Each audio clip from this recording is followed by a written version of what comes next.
Hello and welcome to Mr. Randy's Wine and Spirits. I am Mr. Randy, and today we're going to be doing an off-the-rip video. If you're new to the channel, hello, welcome, come on in. All my returning viewers, you know how we do, so let's go ahead and do it to it, shall we? Today's off-the-rip episode is going to be of Hedges and Butler Royale blended Scotch whiskey, triple cask matured. We're going to give you some looky-loos at all the stuff on the bottle. It's 40% alcohol by volume. I don't know anything about this. You and I are both seeing this for the very first time. Well, I mean, I had to saw it when I brought it home, but you know, there it is. Now, I very much enjoy experiencing something that no one else has or very few others have, which could mean several things. Either it's discontinued, very limited quantities, or limited availability in areas of, you know, nations or whatnot. So here we are, San Antonio, Texas, United States of America, trying this. Don't know anything about it, but let's go ahead and get it cracked. All right. This was acquired from my not so local Total Wine and More, and it's only found there as far as I can see. Distillers Direct, I guess they have like agreements or contracts with certain distillers of other areas and whatnot, where they may acquire a case or so of these bottles and distribute them through their locations. I just can't help it. I know I was saying that I wanted to go higher end, upwards of, now the ceiling price point has been pushed up to 100. This one was like 12, 13 bucks, I think. I just can't help it. When I see something like you don't see anywhere else, I just want to snag it and let's check it out. So before we get any further, I swirl this around. I'm just swirling it around, sort of let it open up a little bit, if you will, for a few minutes while I jibber jabber. Mr. Randy does a 3-part series to his reviews. Part 1, off the rip, get it home, crack it open, have my first pour, share my first impressions with you, because that's what we do. Part 2, full review. We're going to drink it down to the halfway point. We're going to put the cap on it, put it back on the shelf, let it sit for a week and a half, 2 weeks. While it's sitting there, I'm going to go online, try and find out something, at least something interesting to talk about. Bring it back, we talk about it, I score it, continue to drink it, because part 3, final pour episode, thusly named, we're going to have the final pour and that compare it to today's first pour off the rip and everything in between. 1667 blended with Scotch whiskey, triple cask matured. Interesting. We've had some absolutely surprising and astonishingly surprising bottles out of, well, heck, both Specs and Total Wine. Things I've never seen of, never heard of, never would think to have, because it's all the way down there on that, it's almost on the floor. The nose seems a little tight.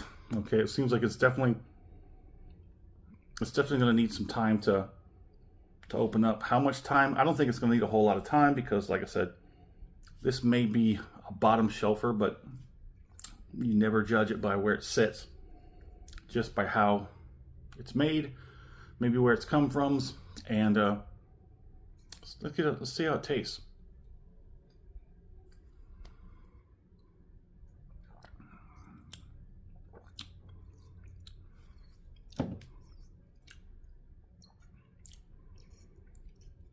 I'm trying to see where it will say it comes from.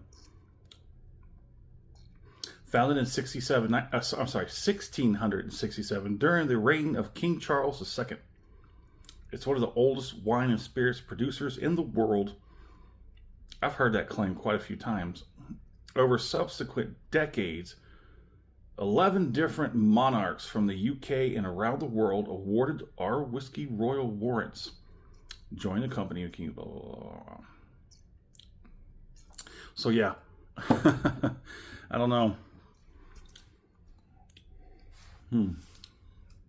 The palate is well, you know what, let's just hold that and we'll go for another one and see See what it says.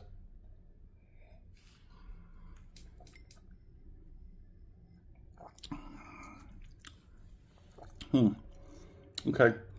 So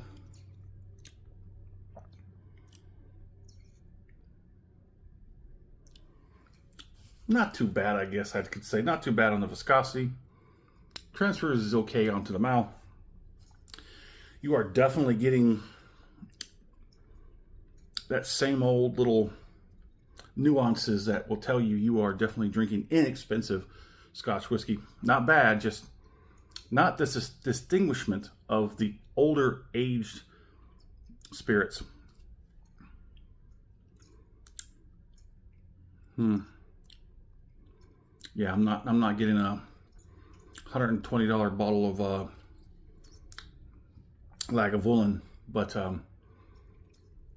I've had plenty of $20 to sub $20 bottle of Scotch that just were barely drinkable. This is a little bit on the lighter, sweeter side. Very light on the nose, very light on the palate, but it's not that rough. So the blend could be, I don't know, the blend could be pretty wild. It could probably spread across, I don't know, who knows, but I guess we won't drag this out too long. If you like the video, go ahead and hit that thumbs up button. If you're not subscribed to the channel yet, go ahead and do so. That way these videos will come right to you as soon as they're ready. Let's go ahead and do this finish.